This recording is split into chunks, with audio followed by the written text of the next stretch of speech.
ನಮಸ್ಕಾರ. ನಾನು ಶ್ರೀಹರಿ ವೆಂಕಟೇಶ್ ತೋರ್ಗಲ್, ಮೈಸೂರಿನಿಂದ ಬಂದಿದ್ದೇನೆ. ಈ ದಿನ 3 ಡೈಮೆನ್ಷನಲ್ ಚಾಪ್ಟರ್ನ ಡಿಸ್ಕಸ್ ಮಾಡ್ತಾ ಇದ್ದೀನಿ. ಇದರಲ್ಲಿರುವಂಥ ಕ್ವಶನ್ಸ್ಗಳು ತುಂಬ ಈಸಿಯಾಗಿರುತ್ತೆ. ಯಾವಾಗ ನಿಮ್ಗೆ ಇದರ ಮೇಲಿರುವಂಥ ಫಾರ್ಮುಲಾಗಳು ಗೊತ್ತಿರುತ್ತೆ ಆವಾಗ ತುಂಬ ಈಸಿ ಅಂತ ಅನಿಸುತ್ತೆ.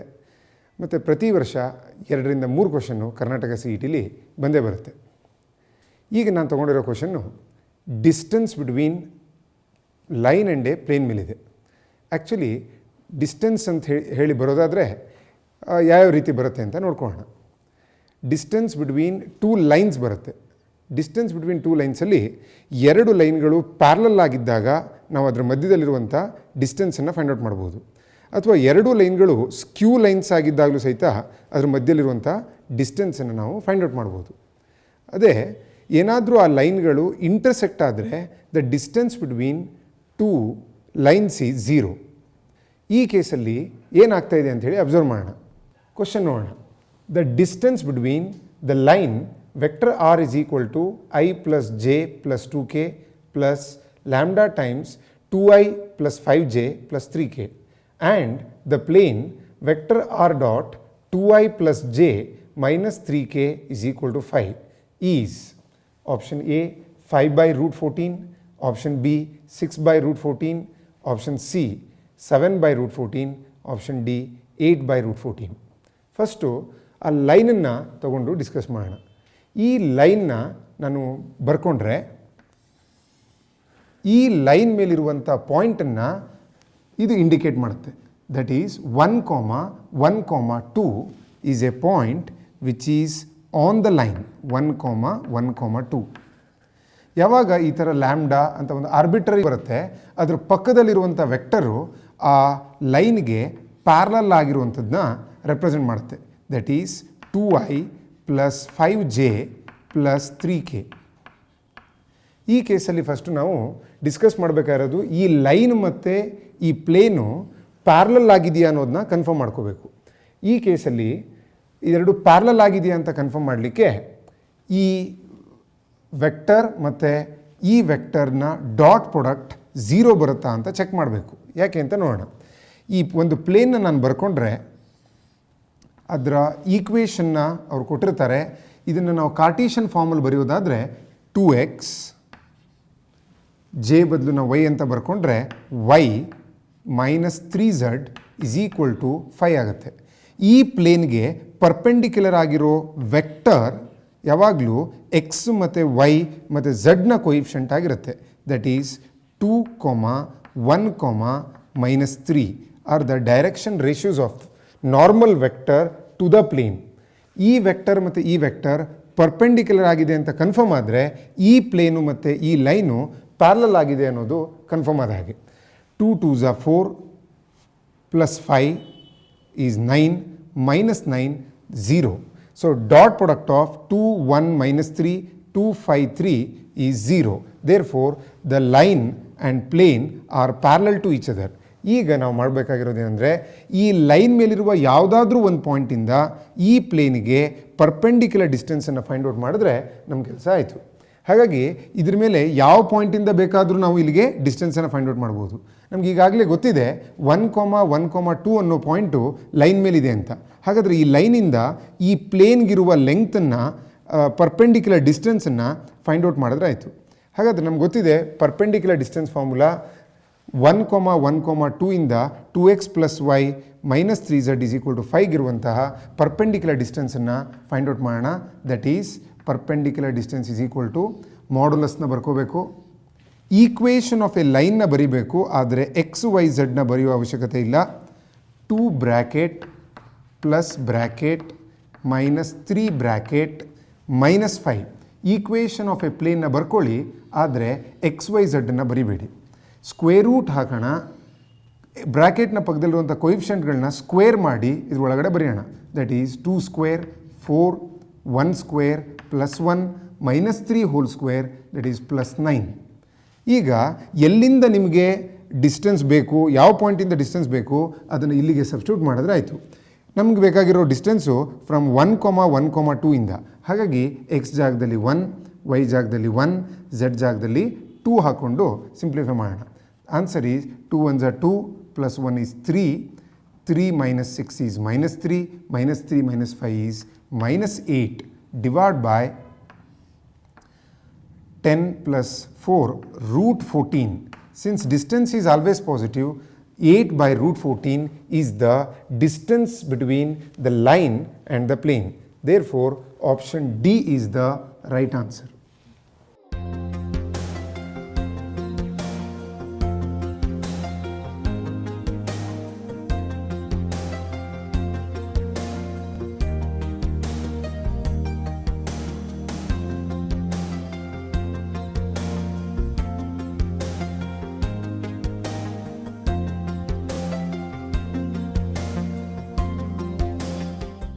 Next question you wanna. A plane which passes through the point 3, 2, 0 and the line x minus 4 by 1 is equal to y minus 7 by 5 is equal to z minus 4 by 4 is option A, x minus y plus z is equal to 1, x plus y, option B, x plus y plus z is equal to 5, option C, x plus 2y minus z is equal to 1, option D, 2x minus y plus z is equal to 5. So according to the data, the plane which passes through the point, ಅವರು options ಅಲ್ಲಿ ಪ್ಲೇನ್ನ ಈಕ್ವೇಷನ್ಸ್ಗಳನ್ನ ಕೊಟ್ಟಿದ್ದಾರೆ. ಈ ಪ್ಲೇನ್ನು passes through the point 3, 2, 0 ಅನ್ನೋ ಪಾಯಿಂಟ್ನ ಮೂಲಕ pass ಆಗಿದೆ ಅಂತ ಹೇಳಿದ್ದಾರೆ. ಹಾಗಾದರೆ ಈ ಪಾಯಿಂಟು ಈ ಪ್ಲೇನ್ ಮೇಲೆ ಇರಬೇಕು ಅಂತ ಆಯಿತು. ಹಾಗಾದರೆ ಆ ಪಾಯಿಂಟು ಈ ಪ್ಲೇನ್ನ ಈಕ್ವೇಷನ್ನ ಸ್ಯಾಟಿಸ್ಫೈ ಮಾಡಬೇಕಾಗತ್ತೆ. ಚೆಕ್ ಮಾಡಿ ನೋಡೋಣ. ಆಪ್ಷನ್ ಎನ ಚೆಕ್ ಮಾಡಿದ್ರೆ ಎಕ್ಸ್ಗೆ 3, ವೈಗೆ 2, ಝಡ್ಗೆ 0 ಹಾಕ್ಕೊಂಡ್ರೆ 3 minus 2 1. ಆಪ್ಷನ್ ಎ ಅದನ್ನು ಸ್ಯಾಟಿಸ್ಫೈ ಮಾಡ್ತು. ಆಪ್ಷನ್ ಎ ಒಂದು ಆನ್ಸರ್ ಆಗ್ಬೋದು. ಸೆಕೆಂಡ್ ಆಪ್ಷನ್ಗೆ ಸಬ್ಸ್ಟಿಟ್ಯೂಟ್ ಮಾಡಿದ್ರೆ 3 plus 2 plus 0 is equal to 5. 5 is equal to 5. ಈ ಪಾಯಿಂಟು ಸಹಿತ ಸ್ಯಾಟಿಸ್ಫೈ ಆಯಿತು. ಹಾಗಾದರೆ ಆಪ್ಷನ್ ಬಿನೂ ಆನ್ಸರ್ ಆಗೋ ಚಾನ್ಸಸ್ ಇದೆ. ಆಪ್ಷನ್ ಸಿಗೆ ಬರೋಣ. 3 plus 2 2s are 4, 7 minus 0 that is 6 is equal to 1. ಅದು ಸ್ಯಾಟಿಸ್ಫೈ ಆಗಲಿಲ್ಲ, ಅದಕ್ಕೋಸ್ಕರ ಆಪ್ಷನ್ ಸಿ ಆನ್ಸರ್ ಆಗಲ್ಲ. 2 into 3 6 minus 2, 6 minus 2 is 4, 4 plus 0 4, 4 is equal to 5, satisfy ಆಗಲ್ಲ. ಅದಕ್ಕೋಸ್ಕರ ಈ ಮೂಮೆಂಟಲ್ಲಿ ನಾವು ಆಪ್ಷನ್ ಎ ಮತ್ತು ಆಪ್ಷನ್ ಬಿ ಮಾತ್ರ ಆನ್ಸರ್ ಆಗುತ್ತೆ ಅಂತ ಹೇಳಿ ಡಿಸಿಷನ್ ತೊಗೋಬೋದು. ಆಪ್ಷನ್ ಸಿ ಮತ್ತು ಆಪ್ಷನ್ ಡಿ ಏನಿದೆ ಅದು ಆನ್ಸರ್ ಆಗಿ ಚಾನ್ಸೇ ಇಲ್ಲ. ಯಾಕೆಂದರೆ ಆ ಪಾಯಿಂಟು 3, 2, 0 ಅನ್ನೋ ಪಾಯಿಂಟು ಈ ಎರಡೂ ಆಪ್ಷನ್ಸ್ಗಳನ್ನ ಸ್ಯಾಟಿಸ್ಫೈ ಮಾಡ್ತಾ ಇಲ್ಲ. ಹಾಗಾದರೆ ಈ ಆಪ್ಷನ್ ಎ ಮತ್ತು ಬಿದಲ್ಲಿ ಯಾವುದು ಆನ್ಸರ್ ಕರೆಕ್ಟ್ ಆಗುತ್ತೆ ಅಂತ ಚೆಕ್ ಮಾಡಲಿಕ್ಕೆ ಮೊದಲು ನಾವು ಈ ಲೈನು ಸಹಿತ ಈ ಪ್ಲೇನ್ ಮೇಲೆ ಇದೆ ಅಂತ ಹೇಳಿ ಅವ್ರು ಕೊಟ್ಟಿದ್ದಾರೆ. Which passes through the point and also the line ಅಂತ ಕೊಟ್ಟಿದ್ದಾರೆ. ಹಾಗಾದರೆ ಎಕ್ಸು ಮತ್ತು ವೈನ ಮತ್ತು ಝಡ್ನ ಕೊಯಿಫಿಷಿಯಂಟ್ಸು ಇದರ ಜೊತೆಗೆ ಡಾಟ್ ಪ್ರಾಡಕ್ಟ್ ತೊಗೊಂಡಾಗ ಅಂದರೆ 1, 5, 4ನ ಜೊತೆಗೆ 1 minus 1 1ನ ಡಾಟ್ ಪ್ರಾಡಕ್ಟ್ ತೊಗೋಬೇಕು. ಆನ್ಸರ್ 0 ಬಂದರೆ ಅದೇ ಆನ್ಸರ್ ಆಗುತ್ತೆ. ಸೊ ಈ ಕೇಸಲ್ಲಿ ಆಪ್ಷನ್ ಬಿದಲ್ಲಿ 1, 1, 1 ಅಂತ ಇದೆ. ಇಲ್ಲಿ 1, 5, 4 ಇದೆ. ಎಲ್ಲ ಪಾಸಿಟಿವ್ ಕ್ವಾಂಟಿಟಿ ಮಲ್ಟಿಪ್ಲೈ ಆಗಿ ಆ್ಯಡ್ ಮಾಡಿದ್ಮೇಲೆ which is more than 1. Therefore option ಎನ ಕರೆಕ್ಟ್ ಆನ್ಸರ್ ಅಂತ ಹೇಳಿ ನಾವು ಡಿಸೈಡ್ ಮಾಡ್ಬೋದು. ಒಂದ್ಸರಿ ಚೆಕ್ ಮಾಡಿಬಿಡೋಣ. ಅದಕ್ಕೋಸ್ಕರ 1 into 1 is 1, 5 into minus 1 is minus 5, 4 into 1 is 4, 5 minus 5 answer 0. Therefore option A is the right answer.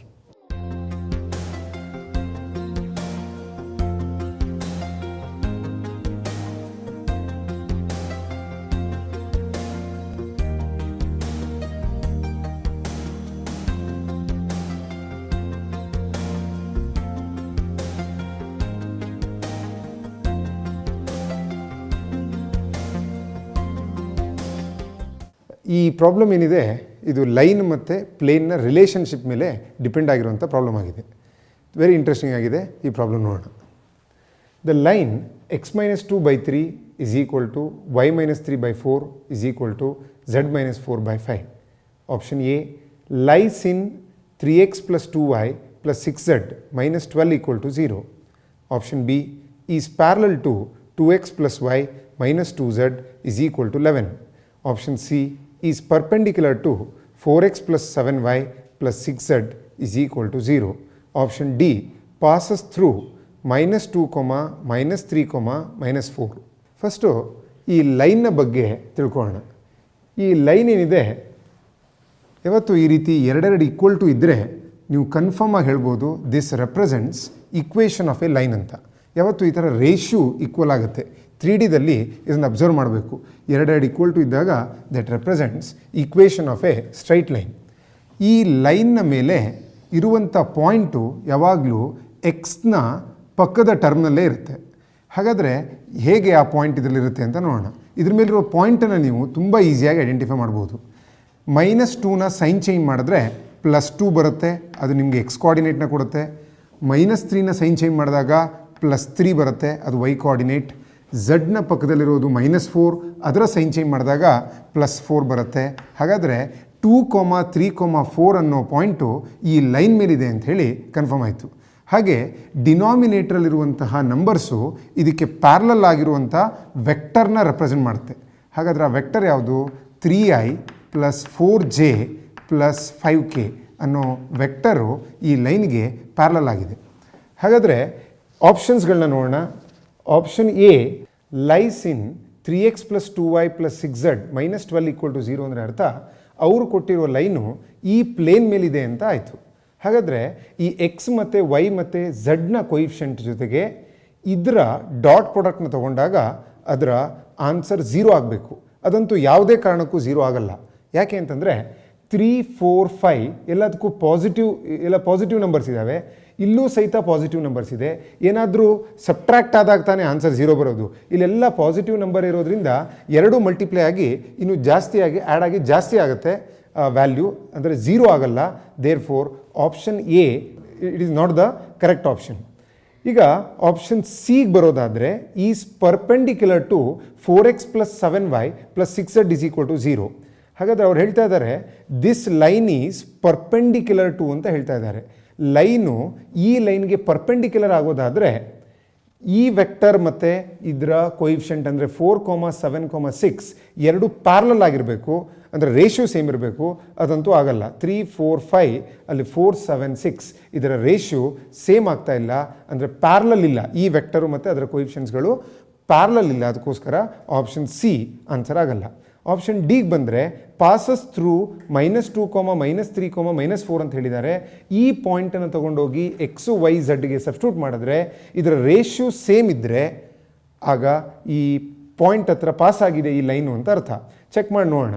-2ನ ನಾವು ಇಲ್ಲಿ ಸಬ್ಸ್ಟಿಟ್ಯೂಟ್ ಮಾಡಿದ್ರೆ -2 -4/3 ಬರುತ್ತೆ ಇಸ್ ಈಕ್ವಲ್ ಟು -3 -6/4 ಬರುತ್ತೆ.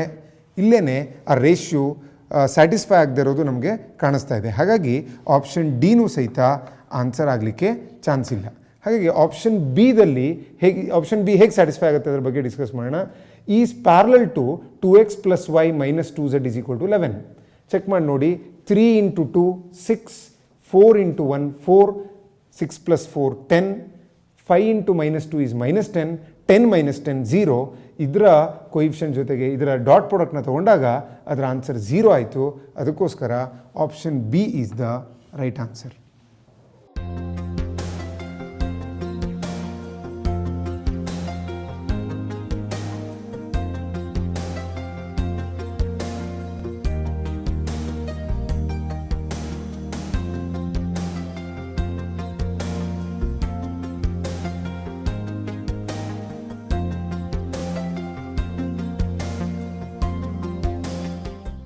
ನೆಕ್ಸ್ಟ್ ಕ್ವಶನ್ಗೆ ಹೋಗೋಕ್ಕಿಂತ ಮುಂಚೆ ಕೆಲವೊಂದು ಕಾನ್ಸೆಪ್ಟ್ಗಳ ಬಗ್ಗೆ ತಿಳ್ಕೊಳ್ಳೋಣ. ಒಂದು ಪ್ಲೇನು ಮತ್ತು ಒಂದು ಪಾಯಿಂಟ್ನ ಮಧ್ಯದಲ್ಲಿರುವಂತಹ ಪರ್ಪೆಂಡಿಕ್ಯುಲರ್ ಡಿಸ್ಟೆನ್ಸನ್ನು ಫೈಂಡ್ ಔಟ್ ಮಾಡಲಿಕ್ಕೆ ಹೇಳಿದ್ರೆ ತುಂಬ ಈಸಿಯಾಗಿ ನಾವು ಕ್ಯಾಲ್ಕುಲೇಟ್ ಮಾಡಿಬಿಡ್ತೀವಿ. ಪ್ಲೇನ್ ಹೀಗಿದೆ, ಪಾಯಿಂಟ್ ಇಲ್ಲಿದೆ, ಇಲ್ಲಿಂದ ಪರ್ಪೆಂಡಿಕ್ಯುಲರ್ ಡಿಸ್ಟೆನ್ಸ್ನ ಫಾರ್ಮುಲಾ ನಮಗೆ ಚೆನ್ನಾಗಿ ಗೊತ್ತಿದೆ. ಆದರೆ ಇದೇ ಪಾಯಿಂಟಿಂದ ಬೇರೆ ಬೇರೆ ಡಿಸ್ಟೆನ್ಸ್ಗಳು, ಅಂದರೆ ಪರ್ಪೆಂಡಿಕ್ಯುಲರ್ ಡಿಸ್ಟೆನ್ಸ್ ಅಲ್ಲದೆ ಇರುವಂತಹ ಬೇರೆ ಬೇರೆ ಪಾಯಿಂಟ್ಗಳನ್ನ ನಾವು ಫೈಂಡ್ ಔಟ್ ಮಾಡಬೇಕು ಅಂತಂದರೆ ಯಾವ ರೀತಿ ಮಾಡಬೇಕು ಅನ್ನೋದು ಈ ಪ್ರಾಬ್ಲಮಲ್ಲಿದೆ. ಅದ್ರ ಬಗ್ಗೆ ಡಿಸ್ಕಸ್ ಮಾಡೋಣ. ಫಸ್ಟು ಪ್ರಾಬ್ಲಮ್ ಓದೋಣ. The distance of the point 1, -5, 9 from the plane x - y + z = 5 measured along the line x = y = z is option A 3 root 10, option B 10 root 3, option C 10 by root 3, option D 20 by 3. ಈಗ ಇದರಲ್ಲಿರುವಂತಹ ಡೇಟಾದ ಬಗ್ಗೆ ತಿಳ್ಕೊಳ್ಳೋಣ. ಅದಾದಮೇಲೆ ಕಾನ್ಸೆಪ್ಟಿಗೆ ಬರೋಣ. First ನಾನು ಇದರಲ್ಲಿರುವಂತಹ ಪಾಯಿಂಟನ್ನು observe ಮಾಡ್ತಾ ಇದ್ದೀನಿ. 1, -5, 9 ನನಗೆ ಡಿಸ್ಟೆನ್ಸನ್ನು ಫೈಂಡ್ ಔಟ್ ಮಾಡಬೇಕು. ಈ ಪಾಯಿಂಟ್ ಇದೆ, ಈ ಪಾಯಿಂಟನ್ನು 1, -5, 9 ಅಂತ ತಗೊಂಡ್ರೆ ಈ ಪಾಯಿಂಟಿಂದ ನನಗೆ ಡಿಸ್ಟೆನ್ಸ್ ಸಿಗಬೇಕು ಈ ಪ್ಲೇನ್ನ ಮೇಲೆ. ಆ ಪ್ಲೇನನ್ನು ನಾನಿಲ್ಲಿ ಬರ್ಕೋತಾ ಇದ್ದೀನಿ. ಇದು ಪ್ಲೇನು x - y + z = 5. ಈ ಪ್ಲೇನಿಗೆ ಒಂದು ಪರ್ಪೆಂಡಿಕ್ಯುಲರ್ ವೆಕ್ಟರ್ ಇದೆ. ಆ ಪರ್ಪೆಂಡಿಕ್ಯುಲರ್ ವೆಕ್ಟರು ಈ ಎಕ್ಸ್ ಮತ್ತು ವೈ ಮತ್ತು ಝಡ್ನ ಕೊಯಿಫಿಷಿಯಂಟ್ ಆಗಿರುತ್ತೆ. ಹಾಗಾದರೆ 1, -1, 1 ಈಸ್ ದ ಪರ್ಪೆಂಡಿಕ್ಯುಲರ್ ವೆಕ್ಟರ್, ಅಂದರೆ ನಾರ್ಮಲ್ ವೆಕ್ಟರ್ ಅಂತ ಕರಿತೀವಿ ನಾವು ಅದನ್ನು. ಹಾಗಾದರೆ ನಾರ್ಮಲ್ ವೆಕ್ಟರ್ ಈ ಕೇಸಲ್ಲಿ 1, -1, 1 ಆಗಿದೆ. ಇದರ ನಾರ್ಮಲ್ ವೆಕ್ಟರ್ ಇದು. ಆದರೆ ನಮಗೆ ಬೇಕಾಗಿರೋದು ಏನಂದರೆ ಪರ್ಪೆಂಡಿಕ್ಯುಲರ್ ಡಿಸ್ಟೆನ್ಸ್ ಕೇಳಿದರೆ ನಾವು ಇಲ್ಲಿಂದ ಇದಕ್ಕೆ ಡೈರೆಕ್ಟಾಗಿ ಪರ್ಪೆಂಡಿಕ್ಯುಲರ್ ಡಿಸ್ಟೆನ್ಸ್ನ ಫೈಂಡ್ ಔಟ್ ಮಾಡಿ ಮುಗಿಸ್ಬಿಡ್ತಾ ಇದ್ವಿ. ಆದರೆ ಈಗ ಅವ್ರು ಫೈಂಡ್ ಔಟ್ ಮಾಡೋಕ್ಕೆ ಹೇಳ್ತಾ ಇರೋದೇನೆಂದರೆ ಈ ಪಾಯಿಂಟಿಂದ ಪ್ಲೇನ್ಗಿರುವ ಡಿಸ್ಟೆನ್ಸ್ ಬೇಕಂತೆ along the line x = y = z. x = y = z ಲೈನ್ನ ಬರ್ಕೋತಾ ಇದ್ದೀನಿ. ಈ ಲೈನ್ ಮೇಲ್ಗಡೆ ಒಂದು ಪಾಯಿಂಟ್ ಇದೆ. According to that point origin ಇದೆ ಅಂತ ಅರ್ಥ. 0, 0, 0. ಎಕ್ಸ್ ವೈ ಮತ್ತು ಝಡ್ನ ಪಕ್ಕದಲ್ಲಿ ಏನಿದೆ ಅಂತ ನೋಡಿ ಟರ್ಮು 0, -0, -0, -0 ಅಂತ ಬರಿಬೋದು. ಹಾಗಾಗಿ ಈ ಲೈನ್ ಮೇಲ್ಗಡೆ ಒಂದು ಪಾಯಿಂಟ್ ಇದೆ 0, 0, 0. And this line is parallel to a vector 1, 1, 1. 1, 1, 1 ಪಾಯಿಂಟ್ಗೆ ಅನ್ನೋ ವೆಕ್ಟರ್ಗೆ ಇದು ಪ್ಯಾರಲಲ್ ಆಗಿದೆ. ಈ ಲೈನ್ ಇದಕ್ಕೆ ಪ್ಯಾರಲಲ್ ಆಗಿದೆ. ಹಾಗಾದರೆ ನಮಗೆ ಬೇಕಾಗಿರೋದು ಈ ಪಾಯಿಂಟಿಂದ ಈ ಪ್ಲೇನ್ಗಿರುವಂತಹ ಡಿಸ್ಟೆನ್ಸ್ ಬೇಕು along the line x = y = z. ಹಾಗಾದರೆ ಆ ಲೆಂಗ್ತನ್ನು ನಾವು ಈ ರೀತಿ ತಗೊಳ್ಳೋಣ. ಈ ಪಾಯಿಂಟು Q ಅಂತ ಮಾರ್ಕ್ ಮಾಡ್ತೀನಿ, ಈ ಪಾಯಿಂಟ್ನ P ಅಂತ ಮಾರ್ಕ್ ಮಾಡ್ತೀನಿ. P ಪಾಯಿಂಟ್ ಈಸ್ 1, -5, 9 ಆದರೆ Q ಪಾಯಿಂಟು ಪ್ಲೇನ್ ಮೇಲೆ ಇರುತ್ತೆ. ಹಾಗಾದರೆ ಅವ್ರು ಕೇಳಿರುವಂಥ ಕಾನ್ಸೆಪ್ಟ್ ಪ್ರಕಾರ ನಾವು PQ ಲೆಂಗ್ತನ್ನು ಫೈಂಡ್ ಔಟ್ ಮಾಡಬೇಕು. ಹಾಗಾದರೆ ಈ ವೆಕ್ಟರು ಸಹಿತ 1, 1, 1 ಆಗುತ್ತೆ. ಫಸ್ಟ್ ನಾವು ಈಕ್ವೇಷನ್ ಆಫ್ ಎ ಲೈನ್ PQನ ಫೈಂಡ್ ಔಟ್ ಮಾಡೋಣ. PQ ಲೈನ್ನ ಈಕ್ವೇಷನ್ ಏನಾಗುತ್ತೆ ಅಂದರೆ x - 1 ಈ ಪಾಯಿಂಟನ್ನು ತಗೋಬೇಕು. ಅದನ್ನು ಎಕ್ಸ್ನ ಪಕ್ಕದಲ್ಲಿ ಬರೀಬೇಕಾಗತ್ತೆ. x - 1 = y + 5 -5 ಇದರ ಸೈನ್ ಚೇಂಜ್ ಮಾಡಿ ಬರ್ಕೊಂಬಿಡಿ. y + 5 = z - 9 divided by 1, 1, 1ನ ಡಿನಾಮಿನೇಟ್ರಲ್ಲಿ ಬರಿಬೇಕಾಗತ್ತೆ. 1, 1, 1 ಅಂಥೇಳಿ ಡಿನಾಮಿನೇಟ್ರಲ್ಲಿ ಬರಿಬೇಕು. ಇದು ಈಕ್ವೇಷನ್ ಆಫ್ PQ ಆಯಿತು. ನಮಗೆ ಬೇಕಾಗಿರುವ ಲೆಂಗ್ತು PQ ಆಗಿದೆ ಈ ಕೇಸಲ್ಲಿ. ಈ PQ ಲೆಂಗ್ತನ್ನು ಫೈಂಡ್ ಔಟ್ ಮಾಡಲಿಕ್ಕೆ first any point on the line PQನ ಫೈಂಡ್ ಔಟ್ ಮಾಡೋಣ.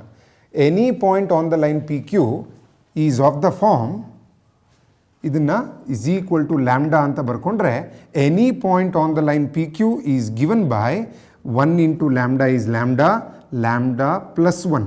ಲ್ಯಾಂಬ್ಡಾ +1 ಅನ್ನೋ ಎಕ್ಸ್ ಕೋಆರ್ಡಿನೇಟ್ ಸಿಕ್ತು. 1 × lambda, lambda -5, 1 × lambda, lambda +9 is any point on the line PQ.